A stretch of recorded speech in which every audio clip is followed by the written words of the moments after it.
नमस्कार दोस्तों। तो इस वीडियो में हम 10वीं कक्षा की किताब की प्रश्नावली 7.1 के प्रश्न क्रमांक 7, 8, 9 और 10 को हल करने वाले हैं। ये सारे के सारे प्रश्न जो हैं वो कोऑर्डिनेट ज्योमेट्री या निर्देशांक ज्यामिति पर आधारित हैं और ये सारे के सारे प्रश्न जो हैं वो दो बिंदुओं के बीच की दूरी पर आधारित प्रश्न भी हैं। तो 7वें प्रश्न में हमें पूछा है कि एक्स अक्ष पर वह बिंदु ज्ञात कीजिए जो कि बिंदु 2-5 और बिंदु -2 और 9 ये दोनों से समदूरस्थ है। समदूरस्थ है मतलब कि इन दोनों बिंदुओं से उस बिंदु की दूरी जो है वो बराबर होगी। तो पहले हम इन दोनों बिंदुओं को यहाँ पर मार्क कर लेते हैं। तो पहला बिंदु है 2-5। तो 2-5 जो है वो ये वाला बिंदु होगा, एक्स अक्ष पर 2 और वाई अक्ष पर -5। तो ये बिंदु ए है जिसके निर्देशांक हैं 2, -5। दूसरा बिंदु है -2 और 9। तो ये जो है वो -2 है और ये वाई अक्ष पर 9 है। तो ये बिंदु बी होगा जिसके निर्देशांक हैं -2 और 9। और हमें जो है वो एक्स अक्ष पर ऐसा बिंदु ज्ञात करना है जो कि इन दोनों बिंदुओं से समदूरस्थ हो। तो चूंकि वो बिंदु एक्स अक्ष पर स्थित है तो उसके वाई निर्देशांक जो है वो 0 होंगे। तो माना कि वो बिंदु जो है वो बिंदु सी है और उसके निर्देशांक जो है वो x0 है। और अगर वो इन दोनों से समदूरस्थ है तो इस बिंदु की इन दोनों बिंदुओं से दूरी जो है वो बराबर होगी। मतलब कि AC बराबर होगा BC के। AC बराबर होगी √(x-2) whole square plus 0 -5 whole square, या ये बराबर हो जाएगा √(। इस ब्रैकेट को हम a-b होल स्क्वायर के फॉर्मूले का उपयोग करके एक्सपैंड कर सकते हैं। तो ये हो जाएगा x² minus 4x plus 4 plus ये बराबर हो जाएगा 5 स्क्वायर के या 25 के। ठीक है, या ये बराबर होगा √(x² माइनस 4x प्लस 29 के। और उसी प्रकार से यदि हम BC की लंबाई की बात करें तो ये बराबर होगी x -2 whole square plus 0 -9 whole square के, या ये बराबर हो जाएगी √(x -2 हो जाएगा x plus 2 whole square plus 0 -9 होगा -9 होल स्क्वायर के, और ये बराबर हो जाएगा √(x² प्लस 4x प्लस 4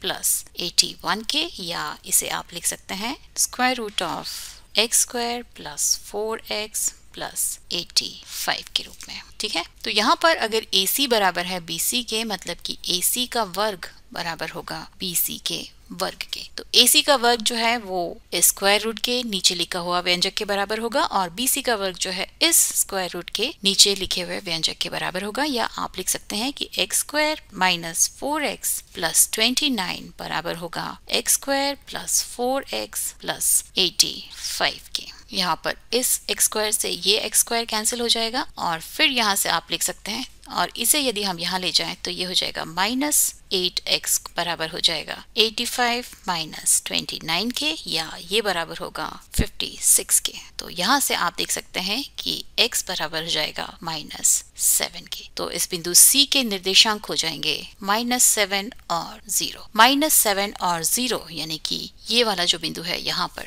ये x अक्ष पर उपस्थित ऐसा बिंदु है जिसकी बिंदु A और बिंदु B दोनों से जो दूरी है वो बराबर है। और अभी हम 8वें प्रश्न की तरफ चलते हैं। 8वें प्रश्न में हमें पूछा है कि y का वह मान ज्ञात कीजिए जिससे P और Q के बीच की दूरी जो है वो 10 मात्रक या 10 यूनिट्स के बराबर है।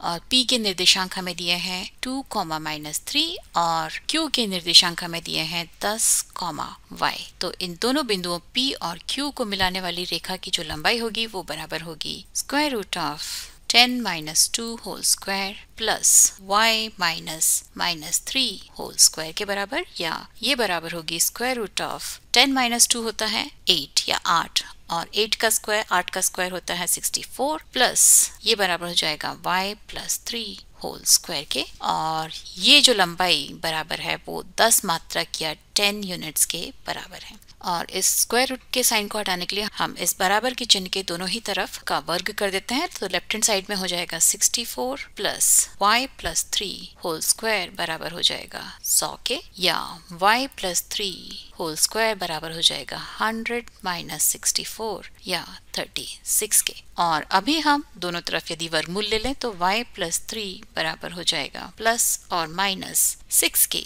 या y बराबर हो जाएगा 6 माइनस 3 या 3 के, या y बराबर होगा -6 माइनस 3 या -9 के। तो इस प्रकार से आपको y के दो मान मिलते हैं, मतलब बिंदु Q के दो निर्देशांक हो सकते हैं। पहला होगा 10,3 और दूसरा होगा 10,-9। ठीक है, तो बिंदु P जिसके निर्देशांक है 2,-3, यानी कि ये अगर बिंदु P है तो Q के निर्देशांक हो सकते हैं 10,3 यानी कि और 10,-9। तो इस बिंदु P से यदि आप यहाँ तक की दूरी निकालें, ये भी जो है वो 10 यूनिट के बराबर होगी, और इस बिंदु P से यदि आप यहाँ तक की दूरी निकालें तो ये भी जो है वो 10 यूनिट के बराबर होगी। और चलिए अभी हम 90वें प्रश्न को हल करते हैं। 90वें प्रश्न में हमें कहा है कि यदि बिंदु Q बिंदु P और R से समदूरस्थ है, तो मान लीजिए कि ये बिंदु Q है जिसके निर्देशांक हैं 0,1 और ये बिंदु P जिसके निर्देशांक है 5,-3 और ये है बिंदु R जिसके निर्देशांक है x, 6। इन दोनों से समदूरस्थ है, मतलब कि ये जो लंबाई है QP और QR ये आपस में बराबर होंगी, यानी कि आप लिख सकते हैं QP बराबर होगा QR के, और यदि आप वर्ग करें तो QP का वर्ग बराबर होगा QR के वर्ग के। तो इसे भी हम दूरियां निकाल के हल कर सकते हैं। तो QP का वर्ग बराबर होगा x2 - x1, मतलब कि 5 - 0 whole square plus y2 - y1, मतलब कि -3 - 1 होल स्क्वायर के, या ये बराबर होगा 5 स्क्वायर प्लस -4 होल स्क्वायर के, या ये बराबर होगा 25 प्लस 16 या 41 के। और यदि हम बात करें QR स्क्वायर की, तो QR का वर्ग बराबर हो जाएगा x - 0 whole square plus 6 - 1 whole square के, तो ये बराबर हो जाएगा x स्क्वायर प्लस 5 स्क्वायर के, और इसे आप लिख सकते हैं x स्क्वायर प्लस 25 के बराबर। और चूंकि ये दूरियां QP और QR आपस में बराबर हैं, तो आप लिख सकते हैं कि x स्क्वायर प्लस 25 बराबर होगा 41 के, या x स्क्वायर बराबर होगा 41 माइनस 25 या 16 के, या x का मान जो है वो बराबर होगा +4 या -4 के। और ये जो दूरी है QP और QR ये बराबर होगी स्क्वायर रूट ऑफ 41 के। मतलब इस बिंदु के निर्देशांक हो सकते हैं 4,6 या -4,6। और जहां तक सवाल है PR की लंबाई का, तो पहले हम इस निर्देशांक को लेके बिंदु P से उसकी दूरी ज्ञात करेंगे, और फिर हम इस निर्देशांक को लेके बिंदु P से उसकी दूरी ज्ञात करेंगे। तो PR बराबर हो जाएगा square root of 4 - 5 whole square plus 6 - -3 whole square के, और ये बराबर हो जाएगा 4 - 5 होता है -1, -1 का वर्ग होता है 1, प्लस 6 + 3 होता है 9, 9 का वर्ग होता है 81, तो ये बराबर हो जाएगा स्क्वायर रूट ऑफ 82 के। और जब हम R के निर्देशांक -4 और 6 लेते हैं, तब PR का मान हो जाएगा square root of -4 - 5 whole square plus 6 - -3 whole square, या ये बराबर हो जाएगा स्क्वायर रूट ऑफ 81 प्लस 81, या ये बराबर होगा 9√2 के। तो ये हुई QR की लंबाई और ये हुई PR की लंबाई, जबकि R के निर्देशांक 4,6 है, और ये हुई PR की लंबाई जब R के निर्देशांक जो है वो -4,6 है। ठीक है, और चलिए अभी हम 10वें प्रश्न को हल करते हैं। 10वें प्रश्न में हमें x और y के बीच में ऐसा संबंध ज्ञात करना है जिसमें बिंदु XY बिंदुओं 3,6 और -3,4 से समदूरस्थ हो। तो इसे हम बिंदु A मान लेते हैं, इसे हम बिंदु B मान लेते हैं, और इसे हम बिंदु P मान लेते हैं।